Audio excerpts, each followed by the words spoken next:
नमस्कार प्यारे दर्शकों, स्वागत है आपका हमारे इस YouTube चैनल प्राचीन लोक पर। प्रिय दर्शकों, एक कौवे की 3 बातें आपकी जिंदगी बदल देंगी। हर हर महादेव। प्रिय दर्शकों, आज मैं आपको सुनाने जा रहा हूँ एक कौवा की कहानी। प्रिय दर्शकों, आपने कहानी तो बहुत सुनी होगी, परंतु कहानी आपको बताना क्या चाहती है, हमें उस चीज को समझना चाहिए। अगर आप कहानी सुन रहे हैं तो कहानी में चिड़िया, पक्षी, शेर, जानवर पर गौर कीजिए। महत्वपूर्ण पात्र वाहन नहीं है, महत्वपूर्ण बात है उनके माध्यम से मिलने वाला संदेश। हर कहानी का संदेश मनुष्यों के लिए होता है और मनुष्यों के उस संदेश को ध्यान में रखकर हर कहानी को बनाया जाता है। प्रिय दर्शकों, आज मैं आपको जो कहानी सुनाने जा रहा हूँ, यह आपने पहले भी सुनी होगी, परंतु इस कहानी के माध्यम से मानव जीवन को जो मार्गदर्शन दिया गया है वह जीवन में कई परिवर्तन ला सकता है। तो चलिए आज की यह कहानी प्रारंभ करते हैं। प्रिय दर्शकों, एक बार की बात है, किसी जंगल में कौवा का जोड़ा रहा करता था। वह दोनों बड़े आराम से जीवन या करते थे। उन्हें न किसी तरीके की चिंता थी और न उन्हें कोई दुख था। उन्हें अपनी जिंदगी से बहुत खुशी मिल रही थी। फिर एक दिन वह दोनों भोजन की तलाश में नदी से होते हुए जा रहे थे, तभी उनकी नज़र सरोवर में बैठे हंस पर पड़ी। हंस पानी में बैठकर के किलोले मार रहा था। तभी कौवा और कोभी ने जैसे ही हंस को देखा तो वह आपस में बातचीत करते हुए बोले, देखो न, पानी में तैरता हुआ हंस कितना सुंदर लग रहा है। विधाता ने उसे कितना सफेद रंग दिया है। अवश्य ही वह अपनी जिंदगी से बहुत खुश होगा। और हमें देखो, हम कितने काले हैं।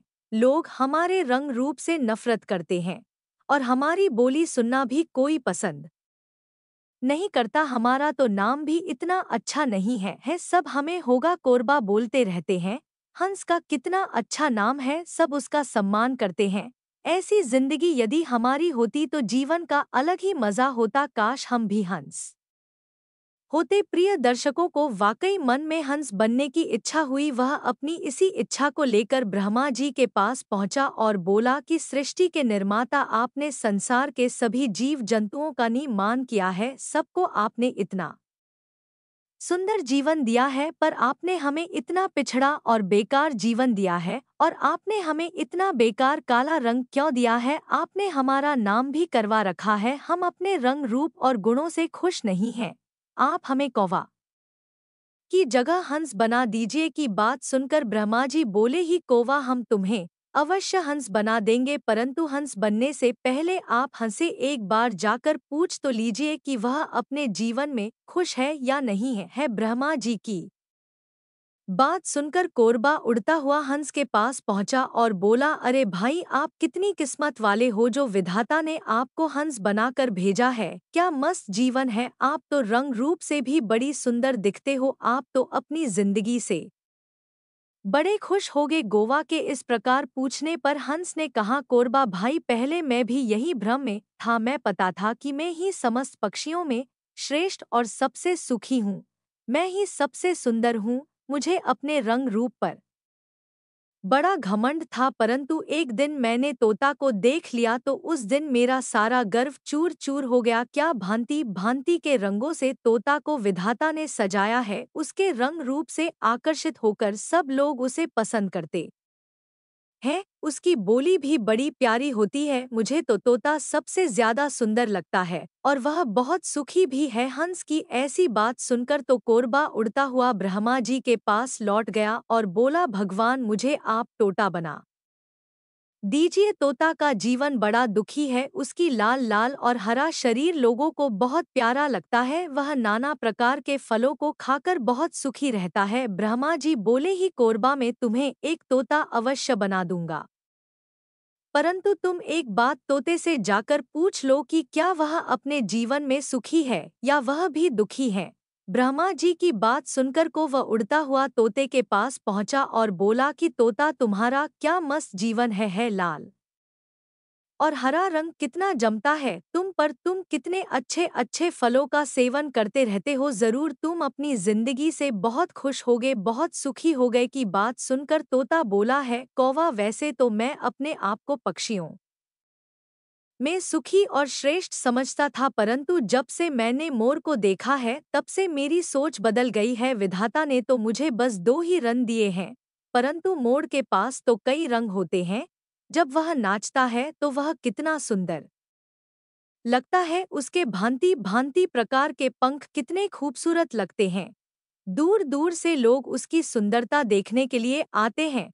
मोर दुनिया का सबसे सुंदर और सुखी पक्षी है, तो ताकि ऐसी बात सुनकर कौवा को लगा कि मोर ही सबसे श्रेष्ठ पक्षी है। वहां उड़ता हुआ एक बार फिर ब्रह्मा जी के पास पहुंचा और बोला, भगवान, मुझे आप एक मोर का रूप दे दीजिए। मोर इस संसार में सबसे सुखी पक्षी है। ब्रह्मा जी ने कहा है, कौवा दूर से देखने पर तो रेत भी पानी सी प्रतीत होती है। एक बार तुम जाकर मोर से भी पता कर लो, क्या वह अपने जीवन में खुश है या नहीं है।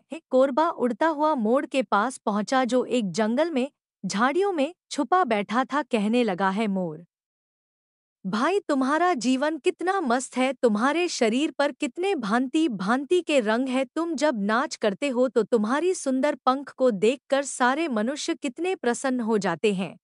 तुम तो धरती पर स्वर्ग जैसी जिंदगी जी रहे हो। समस्त पक्षियों में सबसे सुखी पक्षी तुम ही होगे। की बात सुनकर मोर कहता है, अरे भाई, क्यों मुझसे हंसी की बात कर रहे हो, क्योंकि जिंदगी तो तुम ही जीते हो। तुम्हें कोई भाई नहीं है, तुम्हें कोई हाथ भी नहीं लगाता है, और न तुम्हें कोई पिंजरे में बंद करता है। तुम्हें किसी बात का भय नहीं है तुम्हारी जहाँ मर्जी हो वहाँ जाकर बैठ सकते हो, जहाँ मर्जी हो वहाँ जाकर घूम सकते हो। तुम्हें कोई कुछ नहीं कहता।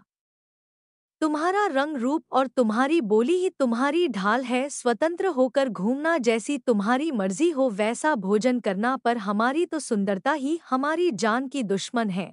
लोग देखते ही हमारे पंख नोचने का प्रयास करने लगते हैं। कहीं एकांत में हम नाचना भी चाहें तो कुत्ते पीछे पड़ जाते हैं। शिकारी हमें मारकर हमें अपना शिकार बनाना चाहते हैं। हमारे पंखों को ले जाकर बाजार में बेचते हैं। यदि कोई अचानक हमला कर दे तो हम एकदम से भाग भी नहीं पाते। पंखों के भार की वजह से हम ज्यादा ऊपर तक उठ भी नहीं सकते। बेकार का बोझ हमारी पीठ पर बना हुआ है। आज सुबह ही एक शिकारी ने हमारे कुछ पंख कुचलिए में जैसे तैसे अपनी जान बचाकर इस झाड़ी में छुप कर बैठा हूँ। एक पल का भी सुख नहीं है हर समय भय लगा रहता है कि कब कौन आ जाए और हमें अपना शिकार बना ले। अब तुम ही बताओ भाई, कि ऐसी जिंदगी किस काम की। अगली बार में तो ईश्वर से प्रार्थना करूंगा कि अगर वह मुझे पक्षी बनाए तो मुझे कौवा ही बनाए, जिससे मैं बिना चिंता और बिना फिक्र के कहीं भी घूम सके और कहीं पर भी बैठ को। गोवा को मोर की बात समझ में आ चुकी थी कि हम व्यर्थ हैं, दूसरों को डोट सुखी समझकर उनके दुख के पीछे पड़े रहते हैं। वास्तविक सुख ही तो मैं स्वयं हूँ। इस प्रकार का कोरबा अपनी कोभी के पास जाकर उसे समझाने लगा है, प्रिय, अपनी इच्छाएं और आवश्यकताएं अगर हम सीमित कर ले, दूसरों से स्पर्धा करना बंद कर दें और जो हमारे पास है उसमें संतुष्ट हो जाएं, तो जीवन अपने आप सुखी हो जाएगा। परंतु हमें अपने आप को इतना संतोषी भी नहीं बनाना चाहिए, क्योंकि संतोष सुख तो देता है परंतु प्रगति नहीं देता। पर यहाँ पर बात दूसरी हो रही है। हमें अपनी तुलना किसी से नहीं करनी चाहिए कि जैसा है वैसा हम भी हो जाएं। यह सोच सिर्फ दुख प्रकट करती है। हम ढंग से दूसरों की बराबरी कर भी ले, पर स्वाभाविक गुण तो अलग ही रहेंगे। फिर क्यों दूसरों की बराबरी करने की सोचकर दुखी होते हैं। कभी कभी हम लोग जब किसी और को देखते हैं तो उन्हें अपनी से अच्छा खाते कमाते देखकर हमें ईर्ष्या होने लगती है। हम भी सोचने लगते हैं कि काश हम भी उसकी तरह होते, हम भी उसकी तरह खाते कमाते। यह सोचना तो ठीक है, परंतु उसके जैसा बनना कठिन है। अक्सर हम जिसे अधिक सुखी समझते हैं वह अंदर से बहुत दुखी निकलते हैं। यह तो पास में रहने पर ही पता चलता है। कहते हैं, दूसरों की थाली में घी हमेशा ज्यादा नजर आता है। हम हमेशा दूसरों के सुखों के पीछे भागते रहते हैं, अपने सुखों को नजरअंदाज करते रहते हैं। भगवान ने हर जीव को विशेष बनाया है, सबके सुख भी उसके आबिद गुणों के आधार पर भोगने के लिए मिलते हैं, उसके कर्म के आधार पर मिलते हैं। सुख और दुख हर प्राणी मात्र के पास है। कोई किसी बात से सुखी है तो कोई किसी बात से दुखी है। किसी का सुख ही उसके दुख का कारण बन जाता है। कोई दूसरे के सुखों को देखकर ही एशिया में दुखी रहता है। इसीलिए अपने को विशेष बनाइए, खुद में संतुष्ट रहिए, अपने सुख से सुखी और दुख से दुखी रहिए। यही एक अच्छी जिंदगी है, यही जीवन का आनंद है। प्रिय दर्शकों, अगर आपको यह कहानी अच्छी लगी हो तो वीडियो को लाइक करें और अपने मित्रों के साथ शेयर करें। जाने से पहले हमारे चैनल को सब्सक्राइब अवश्य कर लें। हम ऐसी ही ज्ञानवर्धक कहानी लेकर आते रहते हैं। हर हर महादेव। धन्यवाद।